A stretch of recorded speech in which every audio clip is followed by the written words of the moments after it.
గత ప్రభుత్వానికి ఆర్థిక వ్యవస్థ నడపటం రాక చిన్న భిన్నం చేసి వెళ్ళిపోయింది. పవన్ కళ్యాణ్ గారి యొక్క శాఖలో జలజీవన్ అనేది కేంద్ర ప్రభుత్వం జలజీవన్ ప్రోగ్రాం కింద 25,000 కోట్ల రూపాయలు శాంక్షన్ చేసింది. ఎందుకు శాంక్షన్ చేసింది అంటే ప్రతి ఇంటికి మంచినీళ్ళు ఇవ్వాలని, ప్రతి ఇంటికి కుళాయి ఇవ్వాలని, స్వచ్ఛమైన వాటర్ ఇవ్వాలని 25,000 కోట్ల రూపాయలు శాంక్షన్ చేస్తే అందులో కేవలం 400 కోట్ల ఖర్చు పెట్టి మీద వదిలేశారు.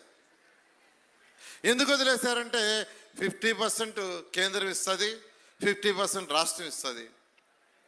50% రాష్ట్రం ఇవ్వాల్సిన షేర్ ఇవ్వాల, మనీ అంతా డైవర్ట్ చేశారు.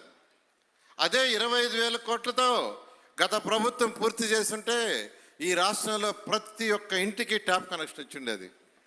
ఇది ఒక ఉదాహరణ. మళ్ళా ఈ ప్రభుత్వం వచ్చిన తర్వాత పవన్ కళ్యాణ్ గారికి కేంద్రాన్ని సంపాదించి ఈరోజు మొత్తాన్ని రివైజ్ చేసి ఎంతో వేగవంతంగా ప్రాజెక్టు ముందుకు తీసుకుపోతున్నారు. వారికి ప్రత్యేకంగా రాష్ట్ర ప్రజల తరఫున ధన్యవాదాలు తెలియజేస్తున్నాను.